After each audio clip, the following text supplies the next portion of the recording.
caso vamos a charlar sobre lo sucedido en Misiones, que hubo elecciones. Así es. Ayer hubo elecciones en la provincia de Misiones. Ganó el oficialismo. Claro. Vamos a preguntarle a nuestro próximo Sí, entrevistado. que nos ayude a pensar esto. Sí, y más que nada el ausentismo, ¿no? Que es una condición que se viene cumpliendo en casi todas las elecciones, sí, señora, que se han celebrado hasta la fecha. Sí, con números que preocupan, por lo menos preocupan. Y la verdad que sí. Por eso, estamos comunicados con quien es politólogo, es consultor y coordinador general de Pulsar UBA. Pulsar UBA es el Observatorio de Opinión Pública de la Universidad de Buenos Aires y se trata de Facu Cruz. Facu, desde La Patriada te saludamos, yo soy Quique Duplá, buenas tardes. Hola, Quique, Manuela, ¿cómo están? Buenas tardes, muchas gracias por el contacto. Al contrario, Facu, es un gusto para nosotros y gracias por ayudarnos. Recién te decíamos acerca de las elecciones en Misiones, en donde uno de los datos, quizás el que se destaca, es el ausentismo, que algo que pasó también en la ciudad de Buenos Aires cuando se votaron legisladores. Y ¿qué lectura haces a este respecto, Facu? Yo empezaría a preocuparme con que el ausentismo es una muy mala noticia si vemos que el ciclo político que se está dando entre este año y dentro de 2 años, y sumamos 2 años más, y ahí sucesivamente empezamos a tener elecciones en torno al 50% de participación electoral. Todavía eso no lo sabemos. No. Lo único que sabemos es que las elecciones de este año están rompiendo la tendencia histórica. Con el análisis de los datos de todas las elecciones provinciales y nacionales que se celebraron desde el 83 hasta la fecha, en otro proyecto al que participo, que es el Centro de Investigación para la Calidad Democrática, el CICAD, analizamos la tendencia de participación electoral histórica desde el 83 hasta la fecha, y lo que encontramos es que cada década en Argentina se pierde entre 5 y 10 puntos de la participación electoral, con ciclo de alzas y bajas. La tendencia fue descendente, por ejemplo, hasta la crisis del 2001, que ahí hubo una caída que ubicó a las elecciones más cerca del 70%, pero después del 2001, a partir del 2013, hasta el ciclo político que inicia ahí y llega hasta el 2011-2013, la participación repuntó y las elecciones volvieron a estar en torno al 75%. Después volvió a haber una caída, otra caída importante se da con la pandemia, en donde se perfora ese piso del 70%, nos acercamos a elecciones más del 65%, y ahora deberíamos estar entre el 60 y el 65%. Entonces, si tenemos esa foto, en realidad ese recortecito de la película, que es más a largo plazo, este año estamos teniendo elecciones más cerca entre el 50 y el 55%, con lo cual rompemos esa tendencia histórica, pero si de acá a 2 años la participación vuelve a subir, o bien las elecciones que se van a dar, por ejemplo, a nivel nacional o en la provincia de Buenos Aires en el segundo semestre, muestra una participación por encima del 60%, por ahí la película a fin de año, o la historia que contamos de este pequeño recorte de la historia argentina, termina siendo distinta. Por eso hay que ponerlo en contexto para ver si esto se acrecienta y se sostiene en el tiempo, o bien es solo un momento de este año en particular de Argentina. Claro, pero este recorte pequeñito que estamos haciendo, Facu, y donde vos decís que en el 2001 también se notaron estos bajos porcentajes de votación, ¿podemos asociar crisis a baja participación electoral? ¿La crisis económica? Yo creo que hay una combinación de elementos. De hecho, justo Claudio Jacqueline escribió una nota en La Nación donde levanta algunos datos que surgen de unos focus group que hizo la consultora 3.0. Uno de los puntos que levanta Claudio de estos focus group es justamente la cuestión de la crisis económica, pero se combina con 2 elementos más. El primero es que empieza a aparecer esta idea otra vez, que sí es similar a la del 2001, de que todos los dirigentes políticos son lo mismo y que ninguno está ofreciendo soluciones concretas para la ciudadanía. Y eso hace que se genere poca atracción para ir a votar, porque si son todo lo mismo, y encima vos tenés una penalidad muy baja por no ir a votar, una multa que es insignificante y no genera ningún otro tipo de contratiempo, porque de vuelta la capacidad de enforcement, ¿no?, como se dice en ciencia política, para que la norma se aplique, que es la obligatoriedad de ir a votar, es más bien baja, porque si vos tenés una multa baja no tenés un castigo muy grande. Entonces, si vos sentís que es todo lo mismo y tu participación no genera ningún cambio, entonces el incentivo por ahí es, bueno, esta elección no me despierta nada, mejor me quedo en mi casa. Claro. Ahí sí tenés un elemento similar al 2001, que en el 2001 en realidad se manifestó con, bueno, voy, pero me quejo en la urna. voto nulo, anulo el voto, Claro, voto en blanco, lo meto a Clemente la feta de salame. La feta de salame, claro. Pero voy y lo hago. Claro. De hecho, en 2001 tuviste una pequeña Sí. caída de la participación, pero un aumento muy grande de voto blanco y voto nulo, que ahora no lo estás teniendo. Eso Ahora te los votos quería blancos y votos preguntar, nulos. Facu. ¿Cuál Sí. es la diferencia que ustedes ven en esta apatía electoral que se traduce en ni siquiera ir a votar? O sea, no quiero mostrar descontento, no me interesa. Creo que la diferencia... Bueno, acá hay otro colega que también mencionaba una idea que me parece interesante y que la voy a tomar, que es de Pablo Salinas, que él planteaba que en el momento del 2001 la bronca se manifestaba yendo y haciéndole saber a la dirigencia política que ninguna de las boletas que están en el cuarto oscuro satisfacía a la ciudadanía. No a toda la ciudadanía, pero sí una parte importante. Tuviste un salto muy grande del voto blanco del voto nulo, pero ibas y te lo expresaba de esa manera. Ahora, quedándote en tu casa, no saliendo a votar los domingos, la bronca la estás expresando contra todo el sistema en su conjunto. Contra la dirigencia política también, pero aparece esta sensación de que el sistema político en su totalidad no está resolviendo los problemas que uno vive en la vida cotidiana.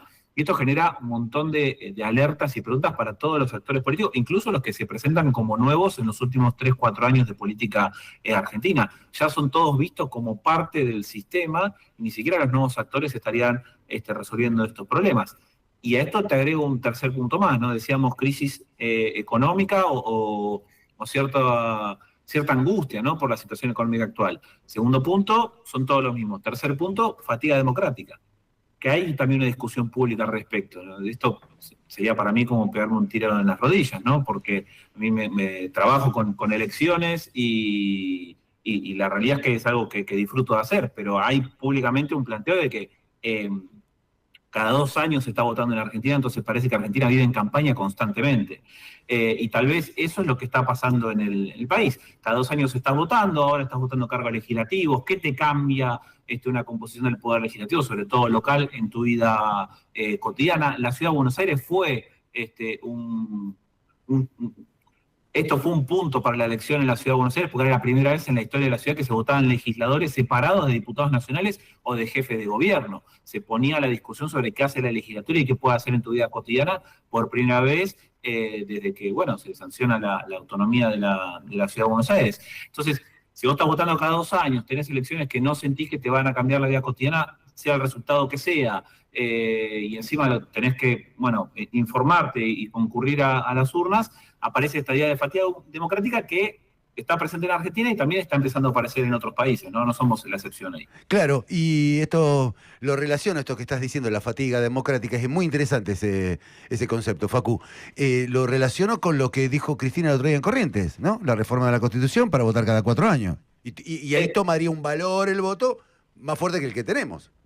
Exactamente, porque ahí también sí, lo que plantea Cristina, que ya lo viene planteando hace un tiempo, no es la única que lo está diciendo, también lo planteó Juan Manuel Olmos, lo ha planteado, si mal no recuerdo, también Miguel Ángel Pichetto. Hay legisladores que han llevado esta idea de que hay que cambiar el ciclo electoral para que los ciclos políticos sean más estables en términos de la elaboración y el consenso en torno a políticas de Estado más duraderas y que no se estén cambiando constantemente las reglas de juego de múltiples dimensiones de la vida cotidiana, que modificar el esquema electoral puede llevar a ese escenario. Ahora bien, esto también viene de la mano con que cuando vos vas a votar, y esto lo analizamos en la base de datos que tenemos en el CICAD, las elecciones ejecutivas tienen más participación que las elecciones legislativas.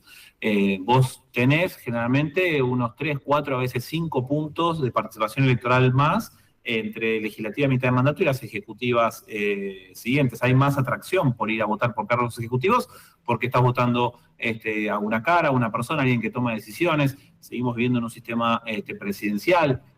Las provincias tienen el mismo sistema político, con un gobernador que es el titular del Poder Ejecutivo, que decide política pública, y eso al mismo tiempo también, para las elecciones ejecutivas, la oferta es más compacta, estamos teniendo ahora elecciones con una oferta muy amplia. El caso de Misiones ayer fue bastante claro, muchas listas opositoras, pero al mismo tiempo también un esquema de lemas y de sublemas que empieza a ensanchar la oferta y la cantidad de candidatos y candidaturas y espacios políticos, que eso genera cierta confusión en la ciudadanía. Y si eso además vos no puedes diferenciarlos porque sentís que son todos más o menos lo mismo, se genera todo este cóctel en la cabeza de la ciudadanía, en donde por ahí el atractivo es menor. Claro. Ciudad de Buenos Aires tuvo 17 listas. Sí, Tenemos claro. que remontarnos para elecciones del año 2000, 2001, 2003, cuando la ciudad estaba muy fragmentada políticamente e incluso se renovaban 60 bancas en la totalidad de la legislatura.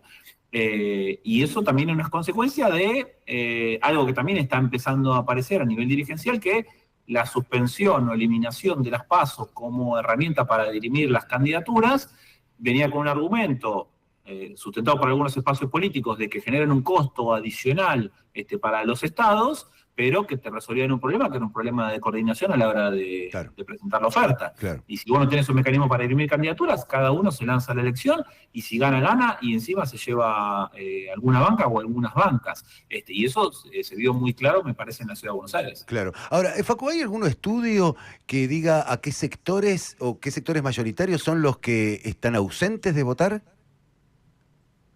No hay nada con... Sí. No, lo pregunto en base a si hay divisiones por ingresos económicos, para saber más o menos de dónde vienen los que faltan. Eso no hay nada conclusivo todavía, pero sí te puedo decir que en la Ciudad de Buenos Aires, donde más pegó la falta de participación electoral fue en las comunas del sur, en la 8, en la 4 y en la 1. Entonces, si vos asociás la geolocalización de esas comunas con nivel socioeconómico, vas a encontrar sectores sociales más de clase media baja o clase baja. Ah, ok. Entonces, tomando esta idea de que en esas comunas se concentra una proporción de la población más propia de estos sectores sociales, entonces podés pensar que hubo menos atracción para participar en aquellos de sectores medios bajos o bajos. Ok. Pero eso propio de la ciudad de Buenos Aires. Yo no tuve oportunidad de dar detalles en otras provincias, por ejemplo, la caída en Santa Fe fue importante. Misiones también tiene una historia particular, porque en los últimos años tuvo un momento de alzas y bajas, es más una montaña rusa en términos de participación electoral, okay. Pero no podría decir si está asociado al mismo... No, está bien, pero responde a mi pregunta, Facu. Estuviste bien. Manu.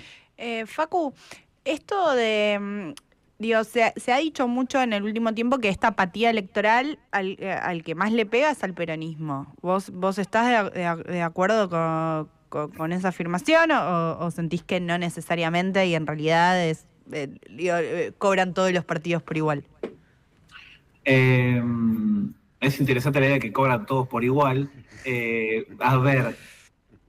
parece que le pega más al peronismo porque en todas las provincias donde se votó el peronismo no está gobernando.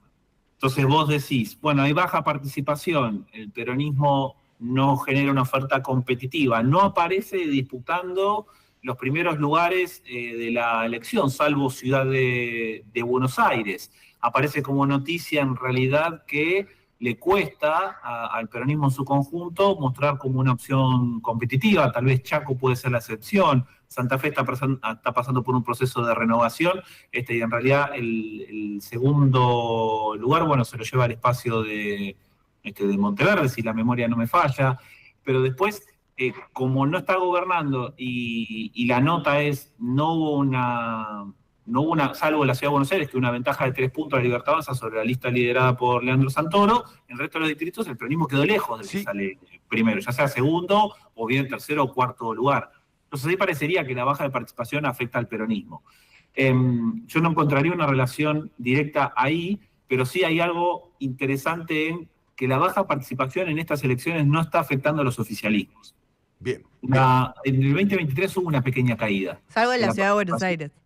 Salvo en la Ciudad de Buenos Aires, claro. El 2023 hubo una pequeña caída en la participación electoral y fue asociada en varias provincias a cambio de color político. Se dieron alternancias, provincias que perdió el peronismo y ganó un gobernador alineado con Juntos por el Cambio o bien de alguna fuerza provincial transversal. Claro. este año, de las 7 elecciones que se celebraron, en 6 ganaron los oficialismos. Entonces, si en 2023 la baja participación le pegó o la cobraron, como decía vos recién, Manu, los oficialismos, en estas elecciones no estaría generando un problema para los oficialismos porque, más allá del resultado de ayer, que en términos históricos parece un golpecito para el Frente Renovador porque sacó el menor porcentaje histórico desde que gobierna la provincia, sí ganó la elección. Y lo mismo pasó con los otros oficialismos, salvo en la Ciudad de Buenos Aires. Claro, quedó bien. Facu, me encantó charlar con vos. Gracias por tu tiempo. A mí también. Gracias a ustedes por la invitación y cuando gusten, cuentan conmigo. Contamos con vos, por supuesto, vamos a hablar después de la selección en provincia de Buenos Aires. Y este año me parece que vamos a hablar muchas veces. Vamos a molestar bastante. Años y pares, me toca hablar con Manu seguido. Claro que sí. Fuerte abrazo, Facu, gracias. Un abrazo, Facu. hasta la próxima. Adiós. Allí se retira Facu Cruz. Él es politólogo, o sea, licenciado en ciencia política, pero es consultor y coordinador general de Pulsar UBA. Pulsar UBA es el Observatorio de Opinión Pública de la Universidad de Buenos Aires. Y estábamos hablando, muy interesante el laburo que hace este hombre, ¿eh? Así es. Así que cuando enganchamos algo interesante, después lo llamamos cada 15 minutos. Muy bien, maneja vos que sabes el camino.